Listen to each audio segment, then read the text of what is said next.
o mais surpreendente no mundo dos livros, quando a gente entra numa livraria, ou até mesmo numa biblioteca, quer seja da escola ou uma biblioteca pública, é a disponibilidade da grande variedade de livros que você tem para escolher. Você nunca foi, você ainda não lê, então já está na hora da gente começar a pensar. Vários são os estilos, os tipos de escritores e escritoras, e o mais interessante, a gente tem algumas linhas, como, por exemplo, a fantasia, e que tem atraído incríveis leitores com histórias muito diferenciadas. Talvez duas das linhas de fantasias que você mais conheça seja a história do Harry Potter e O Senhor dos Anéis. Vão numa linha bem de fantasia, e é sobre isso que nós vamos conversar com a nossa escritora convidada de hoje. Sim, Rafaela, que eu vou deixar ela mesma falar o sobrenome dela, para eu não correr o risco de pronunciar errado, porque é um sobrenome bastante diferente, mas o estilo dela como escritora está indo na linha da fantasia, e ela vai começar contando para a gente, além do seu sobrenome, como é que se fala corretamente, por que que ela foi para a linha da fantasia. Né? Meu nome é Rafaela Polante. É um sobrenome difícil mesmo, né? Uma dificuldade que eu já estou acostumada das pessoas perguntarem. E fantasia na minha vida não surgiu por um motivo específico, né? Desde muito pequena que eu leio muitos livros de fantasia. E eu sempre me identifiquei mais com os livros de fantasia do que com os livros que se passam no nosso mundo, que normalmente são romances, né? Eu lembro que quando eu estava na minha adolescência, ali na minha pré-adolescência, tinha muitas amigas que gostavam de ler mais romances, e eu li sempre na fantasia, e claro, depois encontrei pessoas que também gostavam, mas eu vejo assim que a fantasia a gente consegue, de certa forma, se transportar para um outro mundo e nos vermos como heróis também. Então, por isso que eu comecei, que eu gostei, né? Me identifiquei. Então, quando eu comecei a escrever, foi naturalmente para essa linha, porque eu não lia muito romances, eu gostava mais das fantasias. E aí foi nisso que eu realmente aprofundei na escrita da fantasia. Mas aí, com mais pesquisa, mais estudo, né? Porque eu comecei a escrever muito nova, eu comecei a escrever com 13 anos. E depois, né, com mais estudo, eu fui percebendo que a fantasia está presente no nosso mundo, assim, desde a Grécia Antiga, desde antes disso. Nós, como ser humano, a gente cria, né, histórias sobre o sobrenatural, ou histórias sobre heróis e sobre deuses e criaturas malévolas e coisas do tipo, como uma forma lúdica de passar mensagem. Então, por isso que nisso eu percebi que eu gosto de fantasia, porque eles estão transformando mensagens pesadas e poderosas em algo fácil de você ler e refletir e realmente pensar, às vezes, numa mudança, né, para o mundo e tal, e desejar também ser o herói do nosso próprio mundo. Com certeza mesmo. E quando você fala nessa questão de que você lia muito, vamos aproveitar um pouco, né, até para mostrar para as pessoas como é que isso funciona. Você é uma pessoa que sempre leu por sua conta, você, né, foi autodidata no caminho aos livros, ou você foi estimulada pela sua família, tinha algum parente, amigos? Como é que o livro chegava às suas mãos? Esse é um caso bem interessante, eu gosto muito de contar essa história. Porque beleza, minha família sempre leu muito, então sempre tive influência aí dos meus pais, dos meus avós, sempre incentivaram. Aqui em casa, eu gosto de falar que é um luxo até, né, porque não é todo mundo que tem isso, mas aqui em casa meu pai via livro como investimento. Então, qualquer livro que eu quisesse comprar, ele comprava. Qualquer livro que eu quisesse ler, ele dava um jeito de ler. Mas o que é realmente interessante é o envolvimento da escola. Quando eu tinha 6 anos, eu me mudei para a China. E eu morei na China dos 6 aos 10 anos de idade. E lá eu estudei numa escola internacional. E lá eles valorizavam muito, muito, muito a literatura. Então, todas as salas de aula, elas tinham um cantinho com livros e o cantinho da literatura. e todo dia, todas as turmas, todo mundo tinha o horário da leitura depois do recreio, que a gente ficava ali meia hora lendo. E eles tinham competições. Então, quem lia mais tempo, quem lia mais livro, quem lia mais páginas. E nas competições, o que eles davam de prêmio? Mais livros. Então, era um ciclo ali, né, de tipo, criar leitores e pessoas engajadas com a literatura. E foi nisso que realmente a minha vontade de ler, deslanchou, né, esse prazer pela leitura. Porque eu começava a pegar livro atrás de livro, acabava um, já estava lendo o outro, aí pegava aquelas coleções enormes que tem, tipo, 20 livros e 30 livros, e ficava lendo um atrás do outro pelo incentivo que a escola dava. E isso fez muita diferença para mim, que aí desde muito nova sempre tinha muitos livros me cercando. Você consegue citar, enfim, 2, 3 títulos, né, nessa linha de fantasia que você já leu, que te impactou, que te marcou, que você fez questão de comprar e guardar? Só 2 ou 3 títulos é muito pouco. Pode citar mais. Bom, para começar, tem o clássico Harry Potter, né, que, querendo ou não, me marcou bastante. Também o Percy Jackson foi um que me marcou bastante. Na minha infância, principalmente na China, né, porque os títulos eram outros, não tinham os mesmos aqui do Brasil, lá tinha A Casa da Árvore Mágica, que era uma coleção com mais de 60 livros sobre uma casa da árvore que se teletransportava pelas diferentes épocas do mundo, e aí a gente via a Idade Média, os dinossauros, a era espacial. Então, esse foi um livro que realmente me marcou para me incentivar a leitura.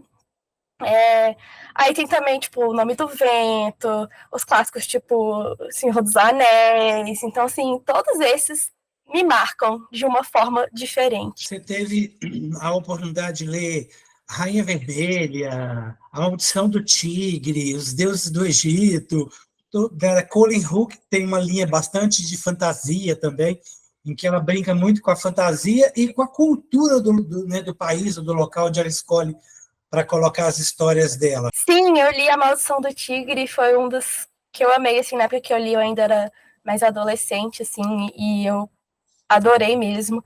Também li A Rainha Vermelha, mas esse foi um que eu não li até o final, não li a coleção toda.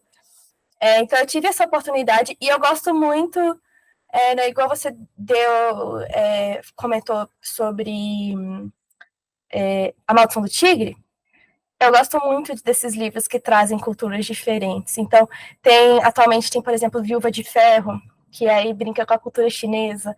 Nossa, eu amo esse livro. Também tem a Guerra da Papoula, que também brinca ali com a cultura oriental, né? Não só a chinesa, mas também a japonesa, tal.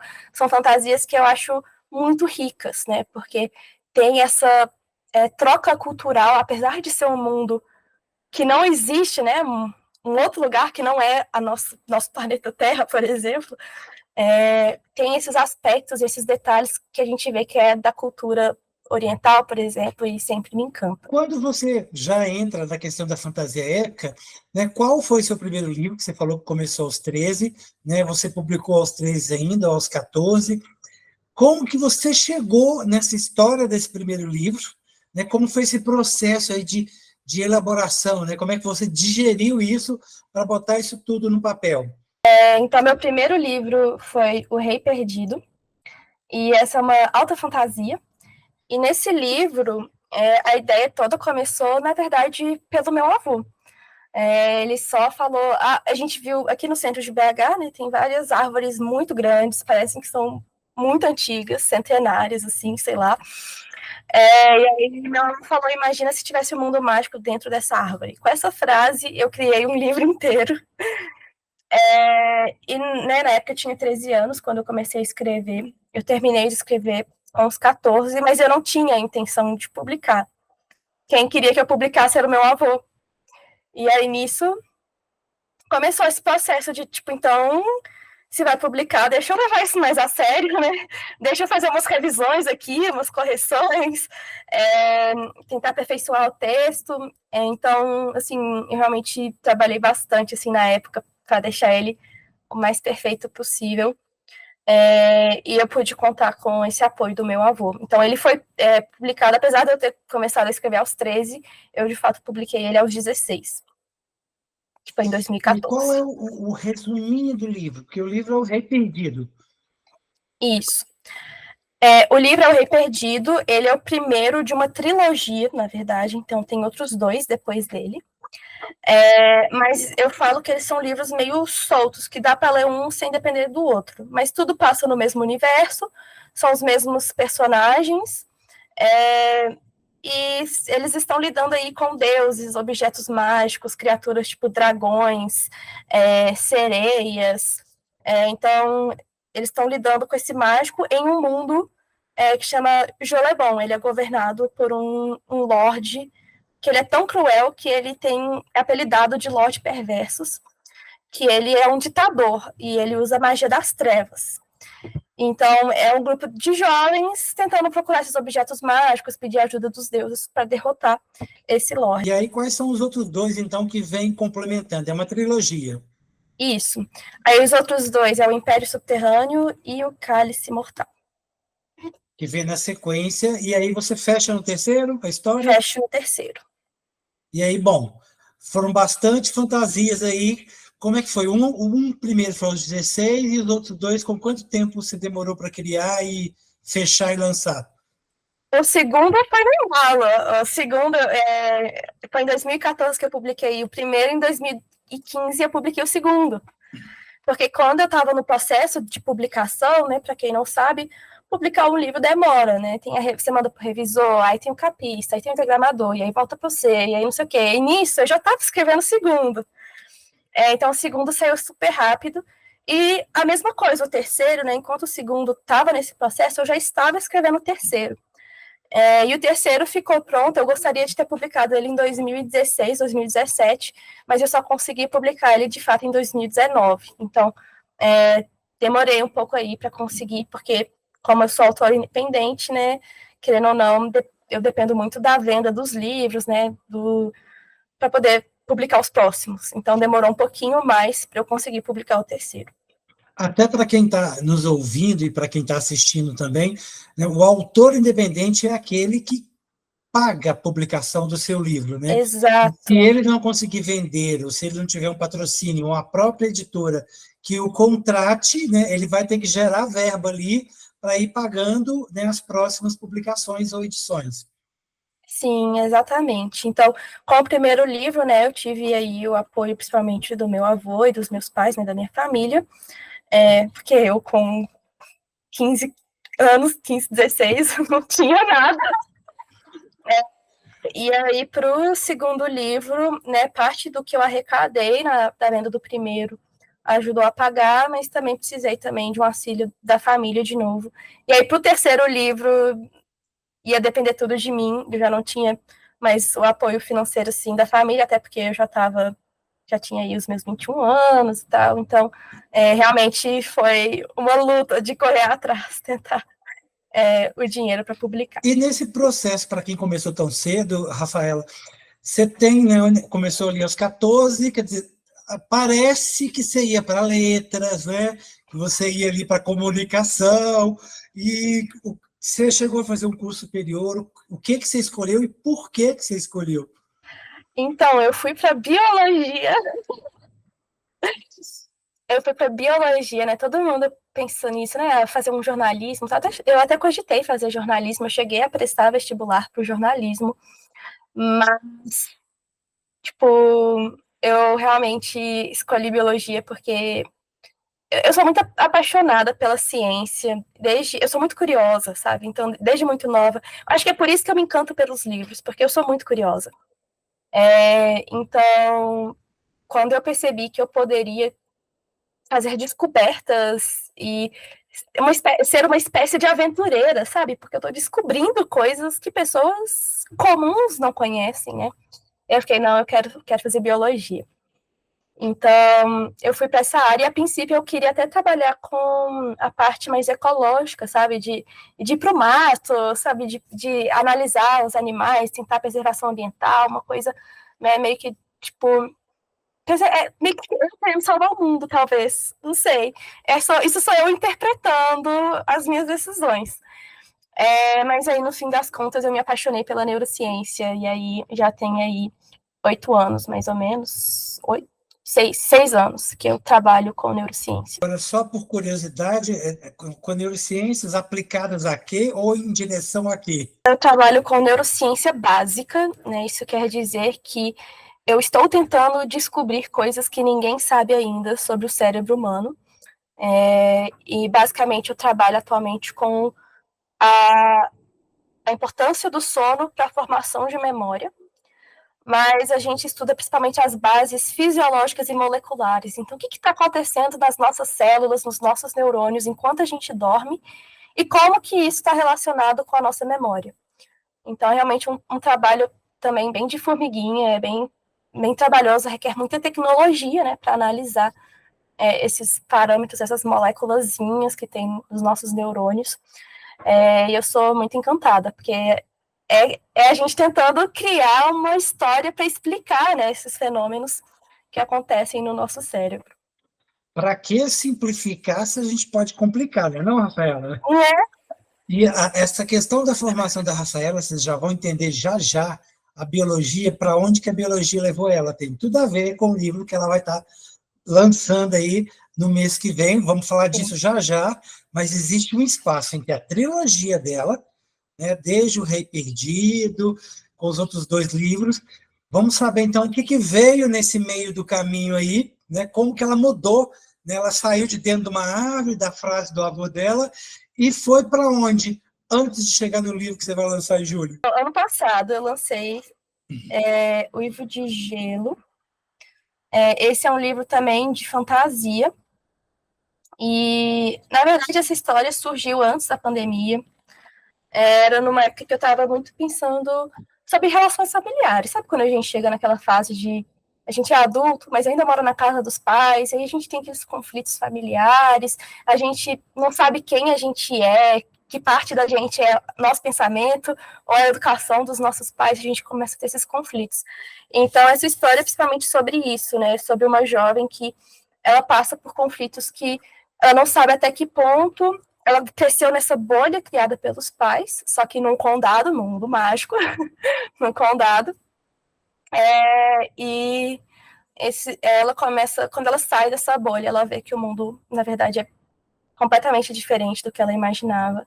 E ela, inclusive, ela se apaixona, e aí ela descobre coisas sobre esse namorado, e aí ela começa a entrar em conflito, né, do que o namorado dela tá falando versus o que a família fala, e nisso tudo tá tendo uma guerra entre 2 reinos, e fadas, e a menina se descobrindo nesse meio. Então, é um livro de autodescoberta no meio de uma guerra. E que perpassa pela fantasia toda, né? Essa aí deve ser até uma fantasia épica, em que ela se descobre, ela vai crescendo.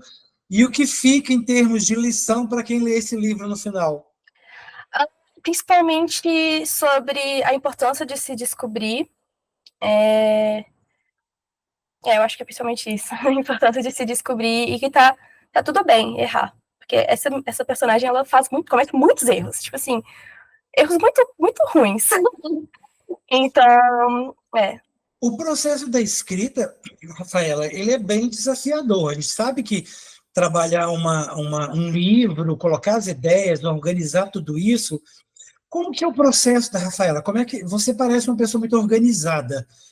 Você começa, eu começo com os personagens, eu roteirizo, eu já pensei no título, já veio tudo, eu gosto de escrever à noite trancado dentro do quarto. Como é que é a Rafaela no processo dela de criação? Mudou muito ao longo dos anos, eu acho, porque por mais que eu seja organizada, né, eu gosto sempre, antes de começar um livro, eu gosto de saber como ele termina. Eu não preciso saber todos os detalhes de como ele termina, mas eu quero saber para onde estou indo. Porque eu acho que se a gente não sabe para onde a gente está indo, então a gente não está indo para lugar nenhum, então o que vai sair dali é um negócio sem sentido. Pelo menos para mim é assim. Então eu gosto de saber para onde eu estou indo. E então pro Rei Perdido foi muito uma coisa mais livre, porque eu não escrevia para para publicar, né? Eu escrevia para mim. Então era uma coisa bem livre de eu sentar no computador e sair escrevendo o que vinha na minha cabeça, mas sabendo qual que seria o final. Já para o Livro de Gelo, já teve bastante organização, e até porque é um livro um pouco mais, é uma história um pouco mais complexa, mais complicada. Então, eu precisei várias vezes parar de escrever e pensar o que é importante acontecer, o que está sendo encheção de linguiça, retirar o excesso, ou realmente pensar no livro, porque ele é realmente bem complexo. Já para o livro mais recente, que vai lançar agora, foi organização por capítulo. Eu sentei um dia e falei, o que vai acontecer em cada capítulo? Eu escrevo um parágrafozinho explicando, e aí depois eu sento e escrevo. Mas sempre antes de todos os livros, eu preciso saber para onde eu estou indo, qual que é o protagonista, qual que é o objetivo desse protagonista, né? A gente chama isso de escaleta, né? Então, ter um esqueleto básico eu preciso ter, e aí depois o resto eu deixo sair do coração. Vai tomando vida. Antes da gente entrar no seu quinto livro, né, que é o que você vai lançar, você já teve feedbacks, por exemplo, da trilogia, né? Imagino que as pessoas já tenham comentado, que tipo de feedback que você está tendo, né, ou que você já teve, e como que isso te ajudou, talvez, a reconstruir o seu processo para os novos? Então, para o primeiro livro, assim, no início, como eu tinha acabado, era muito nova, era o meu primeiro livro, a maioria dos feedbacks eram bem positivos. Eu não sei se porque realmente as pessoas amaram, ou se é porque as pessoas ficavam, poxa, a menina tem 15 anos, eu vou falar que o livro dela é ruim? Não sei. Mas aí depois, né, mais recente, eu continuo recebendo muito feedback bom. Então aí eu percebi, não, as pessoas gostam. As pessoas realmente acham, assim, divertem muito com esse livro. No entanto, né, eu aprendi nesses anos, por exemplo, de revisores e professores que leram, vêm me comentar, assim, às vezes, muita repetição de palavra, que eu, às vezes, era pouco atenta a essas repetições de ela, ele, dela, dele, ficava repetindo muitas vezes ela, ele, né, então, encontrar substitutos para isso. Outras coisas que eu aprendi também é muito em relação ao diálogo, aos diálogos dos personagens. Quando fazer um diálogo mais informal, mais formal, como usar a linguagem a seu favor para fazer o diálogo parecer mais natural, né? Então, às vezes, algumas amigas falavam, nossa, mas essa personagem é muito dramática. E aí, às vezes, eu ia ler, nossa, realmente, do jeito que está escrito, parece que ela está surtando por algo que não é lá grandes coisas, que não precisava disso. Então, aí eu realmente aprendi, né, o poder do diálogo, né, como manejar isso na história. Então, tiveram, sim, vários comentários que me ajudaram a aprimorar. Mas eu te aprimorei mais fazendo cursos de escrita, lendo literatura sobre escrita, treinando, praticando a escrita, né, fazendo mentorias. Porque quando você tem um feedback de um profissional, é muito diferente do feedback de um leitor, por exemplo, né? Então, a gente não apenas entende onde está o erro ou onde está a parte ali que talvez não seja do agrado de todo mundo, como a gente aprende como consertar, como melhorar, como prestar atenção para não cometer o mesmo erro. No caso do Uivo de Gelo, você que ensinou para a protagonista aonde ela chegaria, ou ela ensinou para a autora o que estava acontecendo nesse processo de descoberta de si mesma? Então, no caso de Uivo de Gelo, eu já sabia onde ela ia chegar. Mas tudo que aconteceu no meio foi uma montanha-russa. Eu não esqueço a cena que eu estava escrevendo e eu estava chorando enquanto escrevia. E eu acho isso me parece muito dramático, mas estava eu escrevendo e chorando com o que eu mesma escrevia, porque a protagonista e os personagens estavam falando coisas ali que, de certa forma, eram muito pessoais. E estava ali no livro, tipo, escancarado, e eles estavam falando, botando para fora. E foi uma cena muito emocionante que, tipo, eu aprendi depois com a minha própria protagonista, sabe? Foi um sentimento de paz que eu senti depois, e enfim, eu acho que foi um pouco dos dois, eu ensinando para ela onde ela tem que ir e dando lição de vida também. Provavelmente ela te deu o espaço para botar para fora, talvez coisas que você estava aí para dentro e precisava sair de algum jeito. Hoje, a Rafaela já encontrou a voz dela? Nossa, que pergunta difícil. Porque eu consigo interpretar essa voz coisas, né? A voz literária, eu acho que eu ainda estou em busca da voz ideal. Eu gosto muito de escrever, né, fantasias épicas, alta fantasia e tal. Mas ultimamente eu tenho mudado um pouquinho, né? Eu acho que o primeiro passinho para isso é o novo lançamento, né? Mudando um pouco o foco da minha história, não tanto em lutas épicas, em mais pequenas coisas. E então eu acho que a voz literária, de certa forma, eu ainda estou explorando, mas eu não acho que eu preciso me fixar em uma coisa. Eu acho que o bonito de ser artista é quando que a gente pode simplesmente sair explorando diferentes coisas quando a gente bem querer e ver como isso sai. Às vezes vai sair terrivelmente ruim, às vezes vai sair uma obra-prima. Então, eu acho que faz parte desse processo, né? A gente ir testando coisas diferentes e, quem sabe, eu encontro, né, uma voz nesse processo. Agora, minha voz como pessoa, não sei, não. Às vezes tem, talvez esse livro, e agora a gente, né, vocês que estão aí se mordendo de curiosidade, né, que está ouvindo, que está assistindo, né, nós falamos há pouco, a Rafaela tem formação em biologia, ela é bióloga, né, está aí mais focada e estudando mais a questão das neurociências, mas o livro que ela lança agora, a grande novidade dela aí, né, o livro se chama O Fundo Invisível da Lagoa. No final das contas, a gente já pensa que mistura a neurociência, que mistura a questão da biologia, vem a coisa toda marinha, que ela também falou do interesse dela, mas ela mesma vai contar para a gente agora um pouco, né, o que é esse livro e por que, né, ela fez um pouco dessa migração para causas, de repente, socioambientais, e talvez ela esteja descobrindo aí um caminho ou uma voz. Então, o livro que vem aí é O Fundo Invisível da Lagoa. Ela é uma fantasia urbana, que eu gosto de chamar assim, porque ela se passa em Belo Horizonte, e a lagoa em questão é nada mais, nada menos que a Lagoa da Pampulha. E, bom, antes de talvez entrar no que é a história, eu vou explicar, né, como que surgiu a ideia. E eu sou bióloga e eu sou licenciada em biologia. Então, a gente teve muitas matérias, eu tive muitas matérias, né, na área de educação. E eu me encantei por educação, assim, principalmente da educação científica. E eu percebi que causas ambientais é difícil você abordar causas ambientais de uma forma que seja interessante. A maioria das pessoas que vão ouvir falar, é importante reciclar, é importante, sei lá, fechar a torneira quando escova dente, tipo, essas coisinhas assim, as pessoas escutam e às vezes já reviram os olhos, tipo, sabe, poxa.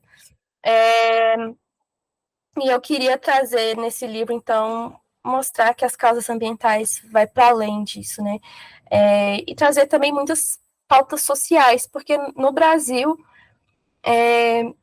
quando a gente fala de meio ambiente, é difícil a gente não trazer as pautas indígenas, porque eles são os principais, as comunidades indígenas são os principais na frente, né, pela preservação do meio ambiente, porque muitas comunidades dependem do ambiente para tirar seu sustento, né? A gente depende disso, mas as comunidades indígenas estão mais intimamente ligadas à terra.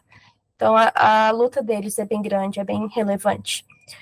E eu percebi que isso é muito importante, o material para as escolas, né, e para os jovens no geral, que trouxesse essa reflexão sobre o meio ambiente, mas também ligado à sociedade, sabe? Não apenas algo, precisamos reciclar e tal, mas algo, mostrar o impacto disso, né, na vida das pessoas. E eu queria também, que né, nós temos um lindo folclore, queria valorizar.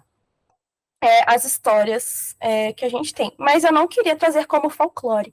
Eu não sei se você já ouviu falar da expressão folclorização das culturas indígenas, né? Que é transformar em historinha, em fantasias e tal, uma coisa que é sagrado para esses povos. E então, eu tô querendo valorizar essas culturas, então eu trouxe os encantados, que eles chamam, né? Então, por exemplo, a Mãe d'Água é uma encantada, a Caipora é uma encantada, o Boitatá é um encantado. Então, eu trouxe essas figuras, algumas delas, na história, mas valorizando as suas raízes, né, e as histórias originais e os povos locais de Minas Gerais, né, porque não faz sentido eu trazer, por exemplo, a história da sereia Iara, que é uma história principalmente ali do norte, nordeste, para uma região como Minas Gerais, porque a Iara não é daqui de Minas Gerais, então é muito mais a Mãe d'Água, do Rio São Francisco e tal. Então, teve muito estudo, inclusive, nessa área, porque eu, como uma pessoa branca, né, eu não estou por dentro das culturas indígenas, né, então realmente precisou muito estudo, muita dedicação para trazer isso. Então, foi assim que surgiu essa história, sabe? Eu querendo valorizar o nosso aspecto sociocultural e o nosso aspecto meio ambiente para que os alunos, principalmente voltado para a escola, né, e os jovens pudessem, de forma lúdica, aprender sobre preservação do meio ambiente. E eu já fiquei super curioso como que você deu conta de inventar alguma coisa que reunisse isso tudo e ainda fizesse as pessoas pegar do início até o final para ver essa amarração toda, né? O que é aí o mote, ou que história é essa que você trouxe aí no livro? É bem importante, né? Eu estava quase esquecendo desse pequeno detalhe, que é um grande detalhe, a Lagoa da Pampulha. Né? A Lagoa da Pampulha faz parte aí da bacia do Rio das Velhas, que deságua no São Francisco. Eu pensei, a Mãe d'Água do Rio São Francisco, de alguma forma, veio parar na Lagoa da Pampulha, e tem agora sereias morando na Lagoa da Pampulha, mas a Lagoa da Pampulha é um verdadeiro esgoto a céu aberto, e elas estão sofrendo há anos com essa poluição. Então, o início da história é quando a Luana cai de patins na Lagoa da Pampulha, pobre coitada, e enquanto ela está se afogando, ela vê criaturas com caudas de peixe falando com ela, e ela fica muito confusa, acha que é coisa da cabeça dela, afinal ela estava se afogando, e ela também é misteriosamente salva. Ninguém sabe como ela conseguiu sair de lá. E aí nisso a história vai se desenrolando, mas tem a ver com as sereias, a Mãe d'Água, pedindo ajuda para a nossa protagonista, Luana. Para você que já ficou curioso, né, o fundo invisível da lagoa, que traz questões socioambientais, traz questões dos povos originários. Vamos entender mais sobre os encantados, né? Não vai ter Boto Rosa nessa história, porque, né, ele está lá no norte, lá em cima, mas tem os outros aí que a Rafaela citou, e vamos deixar na legenda os dias de lançamento. Ela vai lançar em 2 dias diferentes, no dia 12 de julho, também no dia 3, em locais diferentes, aberta ao público. Então, você está convidado, quem está ouvindo, quem está assistindo, né, para ir lá conhecer a Rafaela, trocar ali uma figurinha com ela, né, quem sabe tirar uma foto, comprar um livro. No dia 13, ela vai conversar mais com as pessoas sobre a criação e o processo. Então, isso tudo vai estar na legenda para vocês acompanharem, né, quem puder né, estar no evento, assistir, vai ser no iniciozinho da noite. Então, vai ter todo esse processo, até para conhecer o livro. Quem tiver outros livros dela, leva para ela autografar. Se não tiver, compra lá na hora. A trilogia também vai ser ótimo, porque vocês vão gostar, quem gosta muito da questão da fantasia, e entender um pouco da primeira parte, né, a questão de poder mesmo deixar a sua imaginação voar, exercitar o cérebro aí ao máximo nela, que é da área de neurociências, e agora vem com essa questão de, além de brincar com a fantasia, ela também ajuda nesse processo de conhecer um pouco, né? Discutir essa questão da Lagoa da Pampulha, que é, sim, um problema muito sério em Belo Horizonte, na capital de Minas, Tem também todo o problema da bacia, do esgoto, essa questão de jogar rios. Tem também um pouco de culpa nossa, de cada um, principalmente de quem mora na região e de pessoas que vivem, né, ao longo desses rios, porque muitas vezes acabam também jogando lixo lá, deixando lixo na rua. Você pensa que você jogou um papel de bala no seu carro, uma lata, você não está poluindo? Tá, porque isso acaba parando na lagoa, acaba parando nesses rios. E com esse livro já pronto, né, publicado, eu queria ouvir a Rafaela com as dicas, as sugestões, os conselhos que ela daria do que ela aprendeu também com a escrita desse livro, de como que nós podemos ser pessoas melhores em relação ao nosso ambiente, né, ao nosso planeta. Bom, eu acho que o primeiro de tudo, né, a gente tem muito essa... A mídia, né, no geral, tem muito essa culpabilização do indivíduo, né? Ações fazem sim diferença, mas eu acho que a principal ação que faz diferença é a gente ter consciência na hora de escolher as pessoas que estão ali no Congresso. Querendo ou não, pautas ambientais, principalmente quando as grandes poluidoras, né, as grandes as empresas, né, que mais aproveitam do meio ambiente aí, né, são grandes empresas, são grandes agricultores e tal. Então, enquanto a gente não tiver um jeito de investir, né, em uma agricultura mais sustentável, em produções, em empresas mais sustentáveis, né, fábricas mais sustentáveis, forma de energia, tipo energia eólica, hidráulica e tal, mas mais sustentável, porque energia eólica e hidráulica, ainda assim, né, elas têm impactos ambientais significantes, né? Então, para além de exigir isso de órgãos competentes e tal, a gente tem que ter em mente que as nossas atitudes fazem sim diferença. Então, uma coisa que eu tenho feito muito, eu mesma, né, é tentar reduzir a quantidade de plástico que eu uso. Porque plástico não é reciclável de verdade. Muito pouco plástico realmente que vai para as empresas de reciclagem são realmente reaproveitados. Então, eu tenho tentado reduzir o meu consumo de plástico. E o que isso acontece? Quando eu reduzo o consumo de um produto, a empresa que produz esse produto, ela para de vender, ela vende menos, né? Então, nós, como indivíduos, temos o poder de escolher o que a gente vai consumir e, com isso, as empresas vão ter que tomar decisões mais ecológicas com base, né, causa e consequência, né? Consequência das nossas mudanças de hábitos de consumo. Então, eu acho que um consumo mais consciente, né, é muito relevante também. Eu acho que essas são as principais ações, né, que a gente pode tomar, né? Exigir dos órgãos competentes uma mudança mais eficaz, né, uma melhoria mais eficaz na preservação do meio ambiente, né, e principalmente no Brasil, isso inclui valorizar a cultura indígena e as terras indígenas, né, porque eles têm esse trabalho de preservação ambiental enraizado, né, na cultura deles. E como indivíduo, a gente ter consciência, né, do que a gente consome e até mesmo de para onde o nosso lixo vai depois, né? Às vezes ele tem um destino que pode ou poluir ou virar uma coisa nova que você pode reusar depois.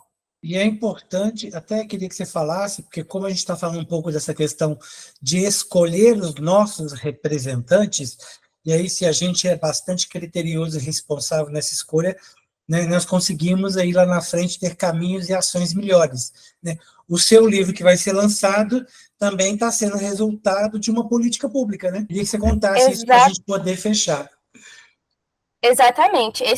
O Fundo Invisível da Lagoa, né, ele só foi possível, essa publicação só está sendo possível porque ano passado, né, eu fui contemplada com a Lei Municipal de Incentivo à Cultura, com este projeto. Então, é um projeto que a ideia surgiu de mim, mas tenho aí apoio da Dani, que está fazendo as ilustrações, da Lubiana, da Leida, da editora Literíssima, né? Então, tem todo um grupo aqui de BH que está... Todas mulheres, coincidentemente, que está trabalhando, né, nessa obra. E a gente, então, foi contemplada pela Lei Municipal de Incentivo à Cultura, que realmente impacta muito os artistas. Eu fiquei realmente... foi surpresa muito positiva, né? Ver o tanto de artistas que são sempre contemplados, né? Mas essa foi a primeira vez que eu tive a experiência pessoal e o impacto que isso tem na cidade. Então, eu fiquei muito feliz de ter sido agraciada com esse patrocínio aí. Também pode ser agraciado com a história que a Rafaela nos presenteou aí com esse lançamento no próximo mês, o Fundo Invisível da Lagoa. E se você quer se surpreender positivamente, se deixar impactar, não só pelos livros dela e pela fantasia, que é o que a gente discutiu hoje nessa entrevista, mas o mais importante é saber aonde você está, para onde você está indo. Rafaela acabou de falar isso para a gente. E se você sabe esse caminho, você consegue criar os seus personagens. Você consegue criar a sua própria história. E o mais importante é, quem vai te representar nesse condado, nesse reino? Você pode escolher os reis lá, né, os políticos da nossa vida.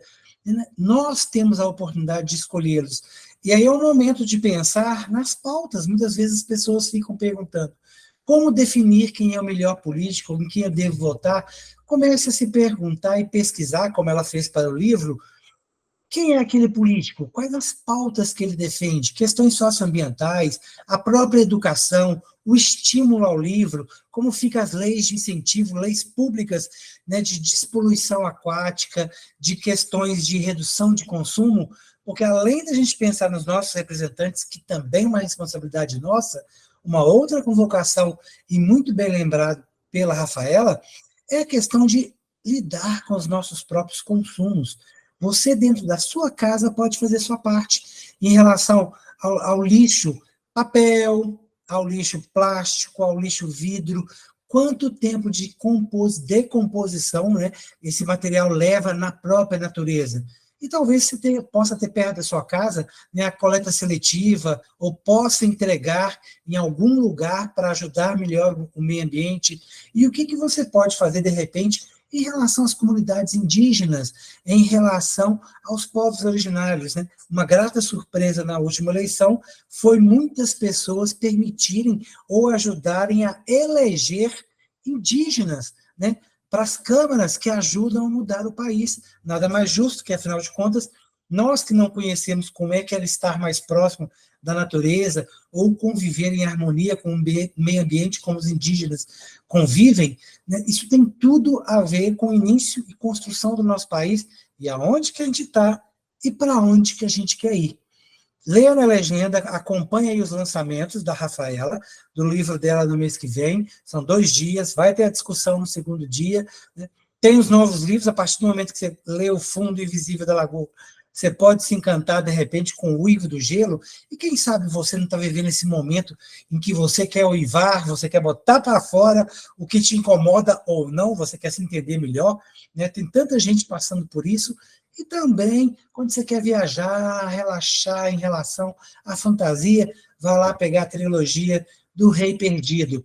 Mas o mais importante, saiba onde você está e para onde que você está indo.